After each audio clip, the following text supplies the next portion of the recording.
I'm Brittany Gallagher, bringing you the science of the future. Space, the final frontier.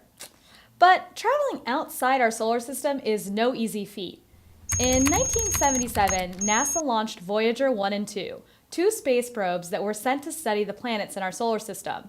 And on August 25, 2012, Voyager 1 became the first human-made object to enter an unexplored region of space, known as interstellar space, traveling further than anyone or anything in history. Voyager 2 is a few years behind.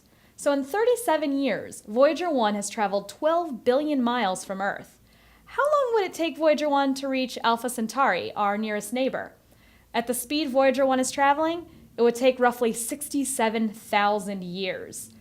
If we really want to explore outside our solar system, we'll need to figure out how to travel a bit faster. In 1994, Miguel Alcubierre proposed a device that causes the space in front of a spacecraft to contract, while the space behind it expands. This creates a warp bubble that carries the spacecraft through space-time at 10 times the speed of light.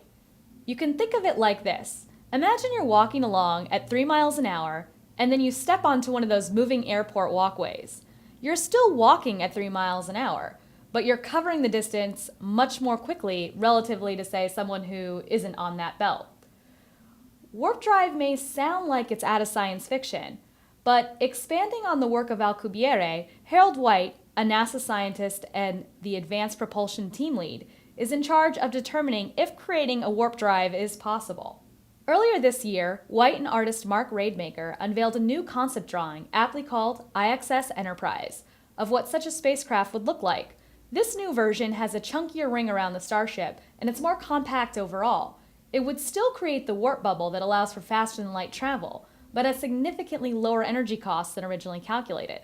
White speculates that speeds could take us to Alpha Centauri in weeks, as opposed to 160,000 years for the space shuttle. While the concept design is amazing, it still isn't clear if a warp drive can actually exist. NASA's current experiments are an attempt to measure whether the warp bubble Alcubierre theorized can exist in our universe. For now, White and his team are working on the necessary first steps, which is to try and generate a tiny instance of the warp bubble phenomena in the lab. If we build a spacecraft capable of faster-than-light travel, the impact on human civilization could rival the discovery of fire.